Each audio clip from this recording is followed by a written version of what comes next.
Alors, donc, normalement, on a terminé les éléments. Donc, là, on est dans la mycologie. La mycologie, c'est l'étude des champignons. D'accord? Donc, permettez-moi de vous présenter le cours intitulé Dermatophytes et dermatophytase. Donc, c'est quoi les dermatophytes?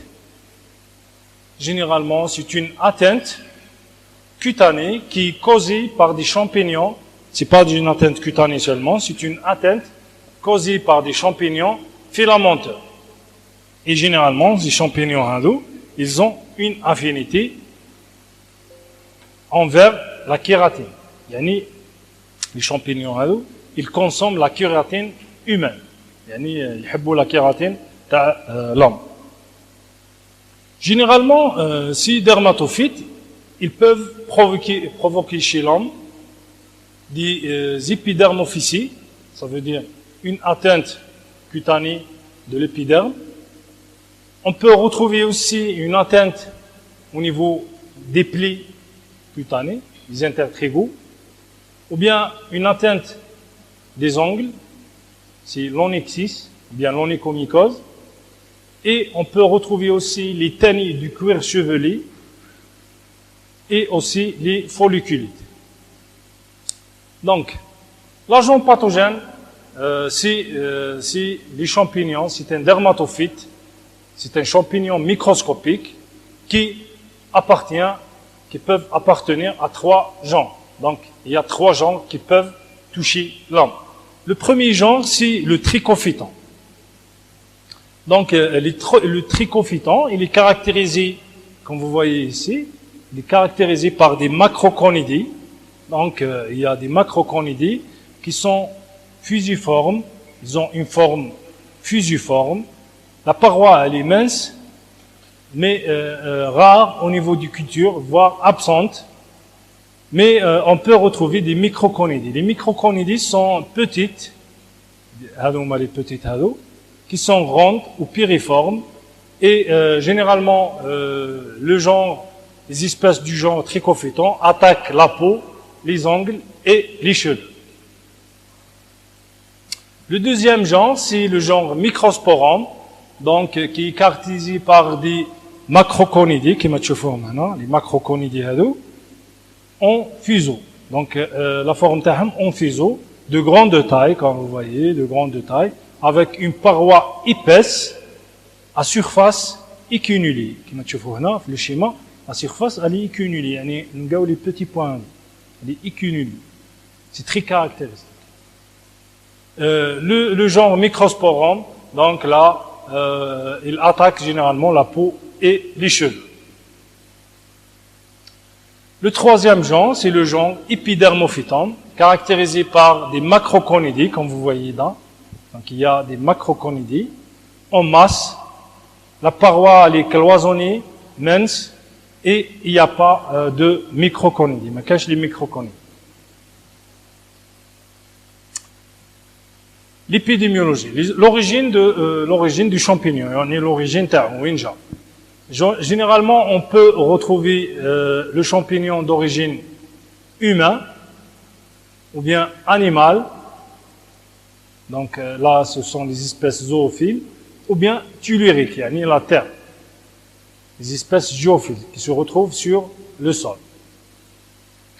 Donc, là, c'est un tableau qui nous montre les différentes espèces qui peuvent toucher l'homme, les espèces les plus fréquentes, selon la classification de ces espèces, selon la localisation, selon l'origine.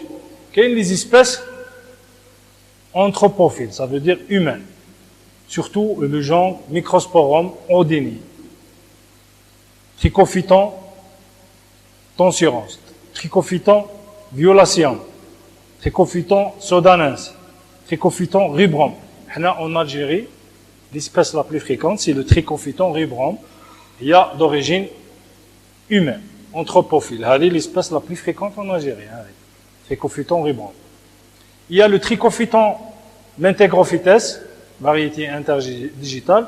Il y a le trichophyton Shawnee. Et dans le genre épidermophyton, il y a l'épidermophyton Phlocosa. Pour les espèces zoophiles, l'espèce la plus incriminée, c'est le Microsporum canis. Mais on peut retrouver aussi le Microsporum persicolore. Dans le genre Trichophyton, on retrouve le Trichophyton mentégrophytes, qui généralement on le retrouve chez le lapin, les hamsters et le cheval. Et il y a le Trichophyton viricosum.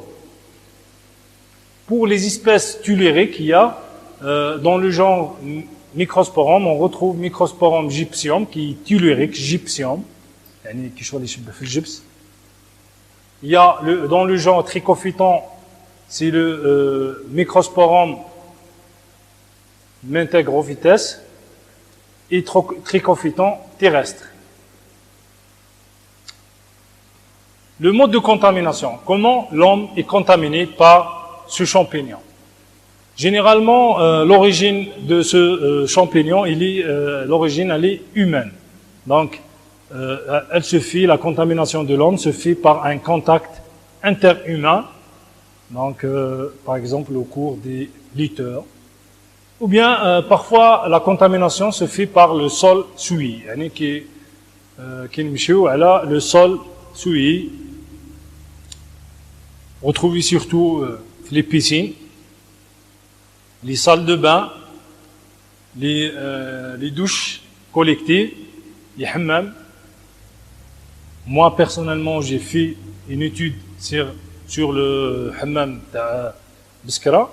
J'ai fait la recherche de le champignon là.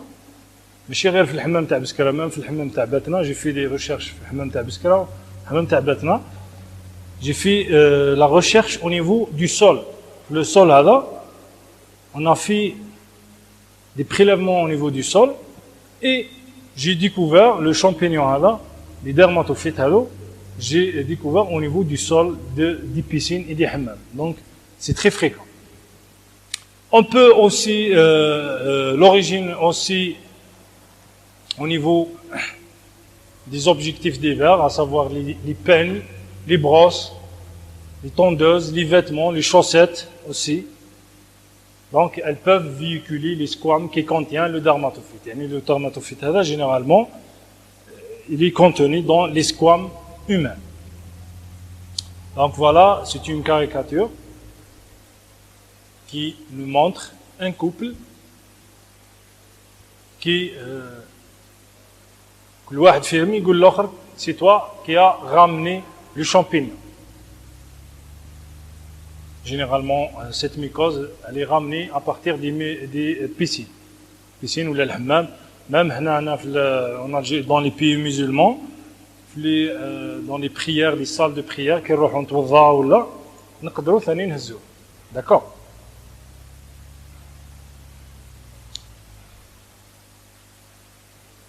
L'origine et les modalités de la contamination. Donc, l'origine animale.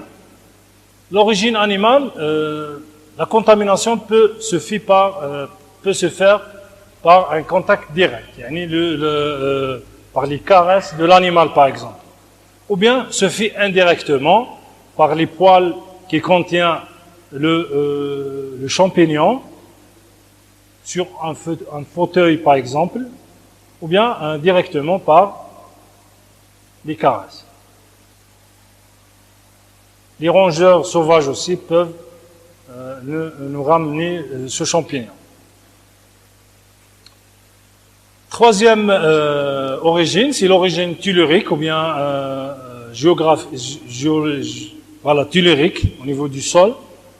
Donc, c'est surtout les plaies souillées de terre, car elles sont enrichies en kératine animale.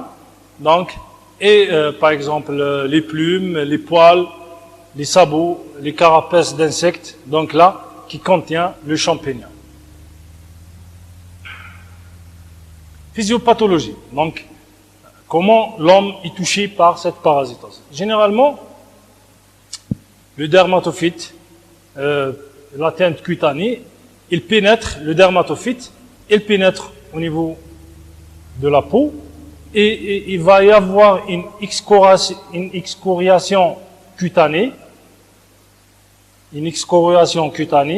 et le champignon va se développer, il va émettre des filaments, le champignon il va se développer, il va émettre les filaments.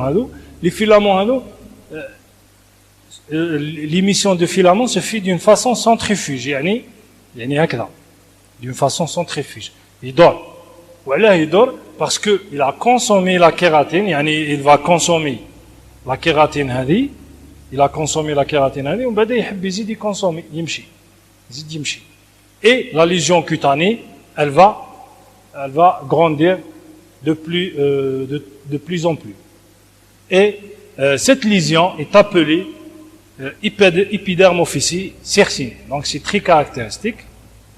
Allez, la lésion. Nous pouvons voir que les malades, elle est très fréquente. Pour les cheveux, généralement, l'envahissement des cheveux se fait à partir de l'ostium folliculaire et avec une propagation descendante. Le champignon, il va en descendant jusqu'à la bulbe, jusqu'à l'atteinte de la bulbe. Donc si la bulbe est touchée, là, généralement, les cheveux se cassent. C'est pourquoi on retrouve une chute de cheveux. La chute de cheveux, c'est l'itène. Elles sont fréquentes surtout chez les petits enfants. Des taches sur les cheveux chez les petits enfants, surtout fréquentes chez les petits enfants. Il faut suspecter le champignon. D'accord? Pour les ongles, généralement, l'atteinte de l'ongle, donc le champignon, il va pénétrer à partir de la partie distale de l'ongle et il va en progressant vers la matrice, vers le centre de l'ongle et la tablette inférieure, entraînant une onychomycose de l'ongle. Cliniquement, donc la clinique elle est différente selon la localisation du champignon. Si la localisation au niveau cutané, il va y avoir des épidermophysies cercinées et des intertrigaux. Si au niveau du cuir chevelu, il va y avoir des taines. Si l'atteinte au niveau du poil, il va y avoir des folliculites et des psychosis. Au niveau de l'ongle, il va y avoir des onyxis ou bien des onychomycoses. Et parfois, on peut retrouver des réactions allergiques, rarement des maladies dermatophytiques, donc l'atteinte profonde. On commence par l'atteinte du cuir chevelu. L'atteinte du cuir chevelu, donc, ce sont les taines. On voit les taines tendantes. Donc, on distingue deux entités cliniques. Il y a les taines tendantes microsporiques. Donc, l'origine, c'est généralement le microsporum, surtout le microsporum canis, microsporum andini. Et elle donne généralement des grandes plaques d'alopécie. Comme vous voyez ici, c'est des grandes plaques d'alopécie. Généralement, elle est très contagieuse et elle régresse spontanément à la puberté. يعني الطفل هذا كي يكبر la lésion هذه تنحى وحدها. إذا كان ما تريتيناهاش, si on traite, elle va disparaître aussi. D'accord? Cette atteinte, elle est positive à la lumière de Hoodt. Si on fait la lumière de Hoodt, elle est positive. La deuxième forme, c'est les taines tendantes trichophytiques, donc qui sont dues à des champignons de type du genre trichophyton, anthropophile, à petites plaques, donc à savoir, ce sont des taines à petites plaques, et les champignons incriminés, c'est le Trichophyton violaceum, Trichophyton sudanensis et Trichophyton tonsurans. Elle favorise généralement des petites plaques d'alopécie, comme vous voyez là, c'est des petites plaques d'alopécie qui peuvent fusionner et donnent une grande plaque, mais à l'origine, c'est des petites plaques. Voilà, هذو كيمدوا des grandes plaques, وهذو يمدوا des petites plaques. نقول لكم علاه parce que le champignon là, il est d'origine humaine. يعني il est adapté à l'homme. يعني l'immunité il est bien adapté à l'homme, alors que l'autre champignon, il est d'origine animale, il n'est pas adapté à l'homme, donc là, la lésion est grande. D'accord? Là, au contraire, la lumière de Wood, elle est négative. Toujours ce champignon, il est contagieux. Les tennes supérées, donc elles sont rares, heureusement elles sont rares. Elles donnent un placard rond au niveau du cuir chevelu, très inflammatoire, donc appelé le chirion.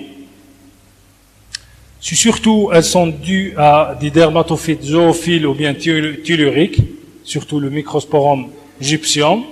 Parfois, à certains champignons dermatophytes anthropophiles, à savoir le violacien. Donc là aussi, la lumière de Wood, elles sont négatives. Les négatifs en lumière de Wood. La troisième forme, c'est la forme favique, ou bien les tennis faviques, ou bien le phalis. Elle est due à une seule espèce, c'est le Trichophyton shawnellini. C'est une atteinte spectaculaire du cuir chevelu qui commence par une petite croûte jaunâtre qui, en grandissant, elle va se fusionner, ils vont se fusionner, il prend l'aspect d'un godille rempli de croûte jaune soufrée, comme vous voyez dans les images. L'alopécie, elle est définitive, yani ma rax yarja'u les cheveux, parce que la teinte, elle est assez grave. Et généralement, elle ne guérit pas à la puberté, donc même il est adulte, donc là, il n'y a pas de guérison. Là, la lumière de Wood, elle est positive. Les lésions du poil, donc généralement représentées par les folliculites qui correspondent à l'envahissement du poil par un dermatophyte. Donc le terme de psychosis est utilisé lorsque le poil de la barbe ou bien de moustache est touché. Donc généralement, elle est associée à une surinfection. Là, les lésions du cuir chevelu. Une photo, les lésions de la peau glabre. La peau glabre, yani la lésion de la peau, les cheveux. La lésion la plus fréquente de la peau glabre, c'est les épidermophysis cercinés qui ont un aspect en anneau. Donc, comme vous voyez ici, elles sont généralement recouvertes par des petites vésicules donnant l'aspect d'un herpès cerciné. La lésion est appelée herpès cerciné. Généralement, le pourtour se forme d'un anneau, il est recouvert de petites vésicules. Comme tu vois là. Le champignon, il est actif. Il est actif sur la périphérie. Il consomme sur la kératine. هذو الحوايج هذو دوكا تشوفوهم هكا بصح دوكا كي ترجعوا دي ميدسان تخرجوا للواقع تزيدوا تلقاوهم تقدروا تلقاوهم ميم في لا فامي دركا والاخر سي تري فريكون لي ليزيون هذو كوتاني داكور يقدر واحد يجيكم يقول لكم سي كوا سا كي تشوفوا لا ليزيون هكا تقولوا فوالا سي ان herpès cerciné c'est très caractéristique voilà vous allez voir par la suite comment on doit faire. D'accord. En deuxième lieu, ce sont les intertrigaux. Les intertrigaux, les intertrigaux, ils jouent entre les lésions au niveau des plis. Les plis de la main ou bien du pied, surtout la main et le pied. Généralement, au niveau du pied, la lésion, elle donne le pied d'athlète. La lésion, le pied d'athlète. Elle est fréquente chez les athlètes. C'est pourquoi surnommé la lésion le pied d'athlète. Donc, parfois au niveau des plis inguinaux chez les enfants, comme vous voyez ici, les plis inguinaux là, donnant l'eczéma marginé de Hebra, c'est très caractéristique aussi. Comme vous voyez, la bordure toujours elle est inflammatoire en périphérie de la lésion. La troisième localisation, c'est les angles, les onychomycoses. كما تشوفوا هنا في la caricature. Donc, c'est une caricature, mais les champignons ما يكونش هكذا. ما ينبتش هكذا. Les champignons هذا ناكلوه. Donc, l'atteinte de l'angle, c'est très fréquent chez les dermatologues. يعني لو كان نهار آخر واحد فيكم يدير la spécialité dermatologie, il va rencontrer ce problème là, le problème là, il va le rencontrer généralement quotidiennement. Chaque jour, tu as un cas, parce que c'est très fréquent. Généralement, قادر هنا في la salle, قادر نلقاو 2-3 اللي عندهم le problème هذا au niveau de l'angle. اللي عندهم le problème يقدروا يجيوني للسيرفيس. مرحبا به. Je vais faire les prélèvements et je vais traiter. D'accord? Donc, au niveau, la lésion, elle est fréquente au niveau du pied. Elle est très fréquente au niveau du pied. Et elle donne une atteinte, elle commence généralement par une atteinte distolatérale de l'angle. Généralement, c'est une tache jaunâtre qui évolue, elle va évoluer vers la matrice de l'angle. Et l'angle, il va s'épicer. L'angle, يرجع إيبي بزاف يرجع خشين وبشع. Donc là c'est l'onyxis. Donc il y a les autres formes d'isonychomycose. Il y a la loconichie superficielle. Donc généralement l'atteinte elle est superficielle.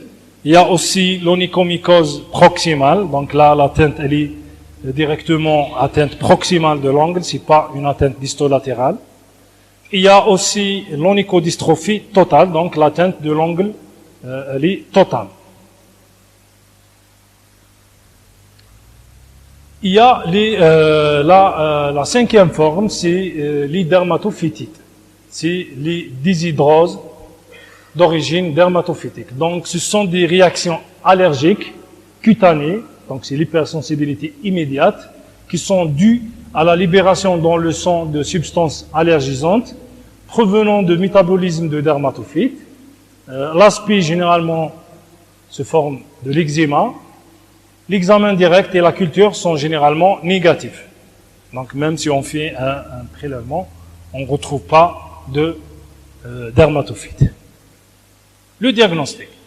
Comment on fait le diagnostic? Généralement, le diagnostic est réalisé par les spécialistes, un dermatologue ou bien un mycologue. Généralement, le diagnostic se fait à distance du traitement, donc le malade doit arrêter le traitement.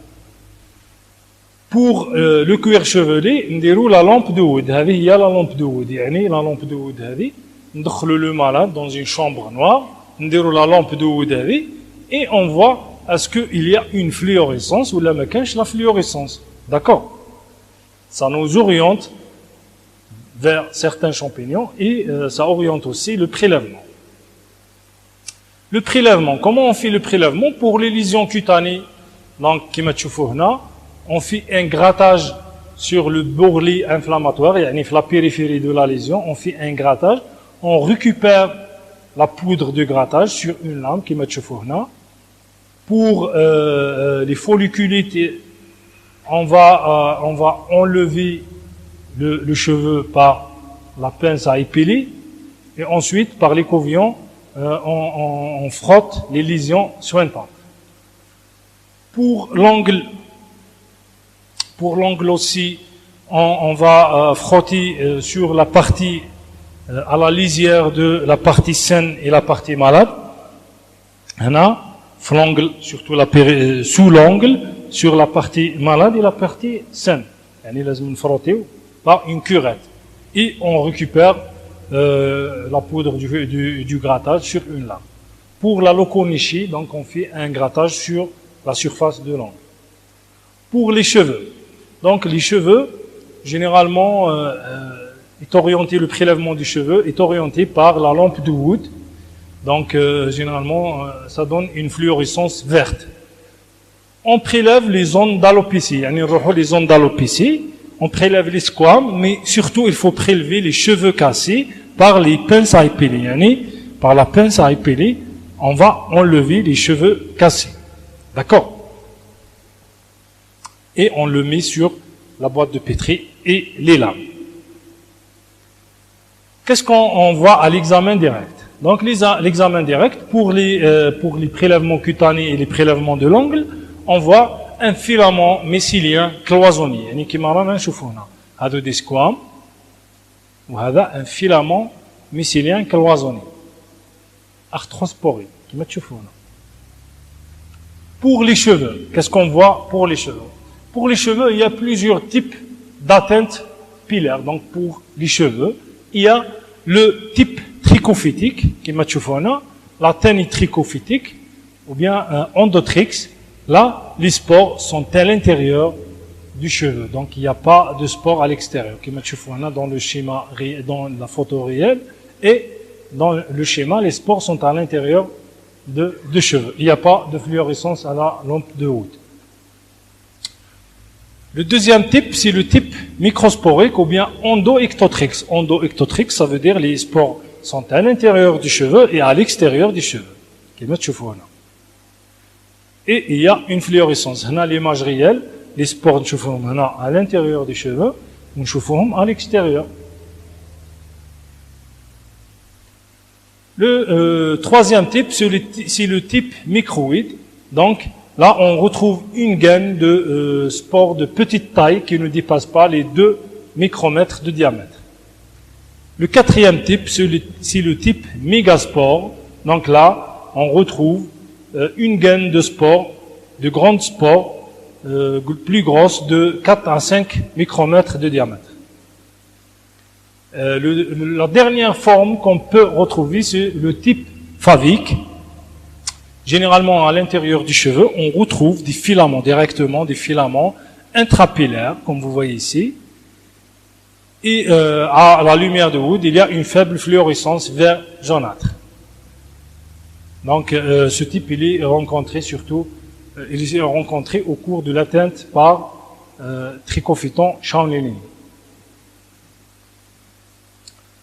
Parfois, on ne peut pas retrouver les filaments mycéliens. Et aussi, on ne peut pas retrouver aussi l'atteinte des cheveux. Donc, on a recours à la culture sur le milieu saboureux. Donc, le milieu saboureux, c'est un milieu riche qui permet le développement de champignons et surtout, dans notre cas, le développement de dermatophytes. Donc, ça permet, à partir d'un seul, par exemple, un seul filament, ça donne une colonie de champignons de culture. Donc c'est un milieu riche. Donc le milieu saboureux, avec et sans actidione, le cycloheximide, c'est l'actidione, donc c'est un antibiotique qui permet d'éliminer la poussée des moisissures sur notre milieu de culture. Généralement, la culture se fait entre 25 et 30 degrés.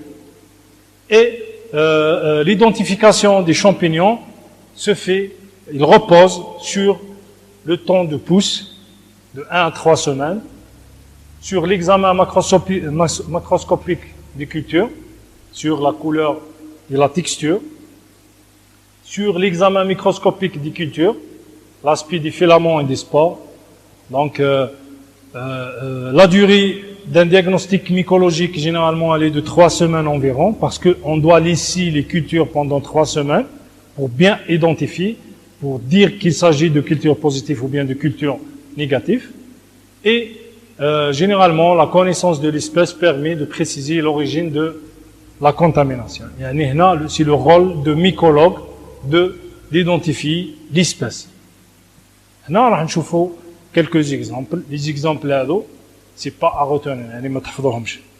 يعني heureusement نحيت لكم une grande partie من الاخر. كاينه partie très détaillée على les espèces هذو. Normalement les espèces هذو تعرفوهم espèce par espèce. D'accord. Mais نحيتها. يعني juste تعرفوا comment on fait le diagnostic avec l'examen direct et la culture. D'accord. Les espèces هذو les caractéristiques des espèces هذو non. C'est pas à retenir. C'est juste des exemples qui m'atchouffent là. La culture هذه تاع Microsporum canis. درناها في le milieu saboureux. La forme qui m'atchouffent là. le Microsporum canis se forme des étoiles, on dirait des étoiles. À culture macroscopiquement et microscopiquement, qu'est-ce qu'on voit? On observe des macroconidies qui ont une forme en fuseau et elles sont équinulées, sont de grande taille. Donc c'est très caractéristique de Microsporum canis. La deuxième espèce, c'est le Trichophyton mentégrophytes. Aussi, c'est très caractéristique. À la microscopie, on voit des microconidies qui sont très nombreuses, donc c'est des petits points. Et les macroconidies moins nombreuses, parfois on les rencontre pas. Ils ont une forme en massue et on observe fréquemment des filaments en vrai. يعني كما تشوفون فيهم هنا les filaments تاعهم on dirait ressort كما تشوفون شفتهم هنا c'est très caractéristique de Trichophyton mentégrophytes. La troisième espèce qui est très fréquente en Algérie, c'est le Trichophyton rubrum qui est caractérisé par des microconidies piriformes disposées sur toute la lame et les macroconidies à parois lisses immenses qui sont rares, voire absentes. Généralement, on ne les retrouve pas à l'examen microscopique des cultures. Le traitement, en dernier lieu, le traitement des dermatophytes. Donc, pour l'itène, c'est très fréquent de retrouver l'itène dans les consultations. Généralement, on traite par voie locale, par l'application biquotidienne des antifongiques imidazolés, généralement sous forme pommade ou bien gel, ou bien lotion, et on associe un traitement général par la grisiophuluine. Donc c'est des comprimés, on le donne à une posologie de 15 à 20 mg par kilo par jour, généralement 20 mg par kilo par jour, pendant 6 à 8 semaines. Donc, vous avez vu la durée du traitement. Donc, pendant 6 à 8 semaines, c'est assez long. Pour les ténies inflammatoires, on doit associer des antibiotiques. Pour les ténies anthropophiles, donc là, il faut rechercher un contact infestant dans l'entourage familial ou bien scolaire. Donc, surtout, il faut faire des enquêtes scolaires, par exemple, ou bien au niveau des crèches. Vous faites des enquêtes. Pour les ténies zoophiles, donc là, il faut rechercher l'animal contaminateur. يعني المرض نسقسيو est-ce que عندك كشما عندك قطة ولا كشما عندك un chien. Là, vous retrouvez l'animal contaminateur. Généralement, l'éviction scolaire n'est pas systématique, elle est inutile pour les ténies d'origine animale ou bien tellurique. C'est la réglementation est assouplie pour les ténies anthropophiles. شفتوا علاه نديروا لو ديagnostic نديروا لو ديagnostic باش نيفيتيو l'éviction scolaire. C'est de retrouver l'origine de champignons. يعني est-ce que نديروا له l'éviction scolaire ou la ما نديروش. D'accord. Pour les lésions de la peau glabre et des plaies, là le traitement se fait par voie locale, par des topiques antifongiques en crème, en lotion ou bien en gel. Il y a plusieurs traitements par voie locale. On peut aussi traiter par voie générale lorsque les lésions elles sont très étendues. Donc on donne la grisiophulvine. Pour les dermatophytes de l'angle, les onychomycoses dermatophytiques, donc si l'atteinte elle n'est pas matricielle, donc si la matrice de l'angle elle n'est pas touchée, là on donne un traitement local par un vernis qui l'amorolfine, la locyril, elle est très fréquente le pharmacien, ou bien on peut donner les cyclopyrox une fois par semaine pendant 3 à 6 mois.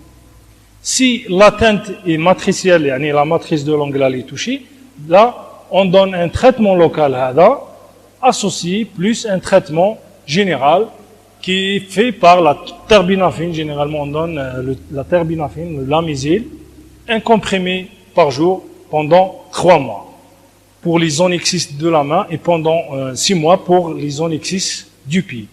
Voilà, t'as la main, 3 mois, ou t'as le pied, 6 mois. Voilà. Traitement de la main, نعطيوهم 3 mois برك. L'angle de la main, l'angle du pied, نعطيوهم traitement 6 mois. La durée du poussé. Normalement, vous avez remarqué tout, les angles de la main, ils sont plutôt أسرع من les angles de le pied. D'accord? يعني هذوك la poussée تاعهم elle est lente. C'est pourquoi on traite les angles de la main pendant 3 mois. Généralement, au bout de 3 mois, l'angle va changer totalement. Mais pour l'angle du pied, c'est 6 mois. D'accord? Vous avez bien compris. La prophylaxie, la prévention des dermatophytes. Donc, la prophylaxie, elle consiste à maîtriser la source de contamination. Il faut maîtriser la source de contamination et il faut traiter, il faut rapidement traiter la reprise rapide du traitement et faire une surveillance dans les douches des piscines. C'est difficile de faire une surveillance parce que, voilà, comme difficile, parce que l'étude les prélèvements au niveau de la piscine, au niveau du hammam, avant le nettoyage et après le nettoyage.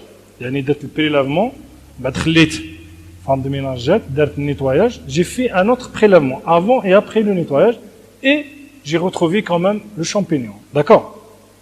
C'est vrai qu'après le nettoyage, dans certains endroits, j'ai pas retrouvé le champignon, mais j'ai retrouvé dans certains endroits, même après le nettoyage.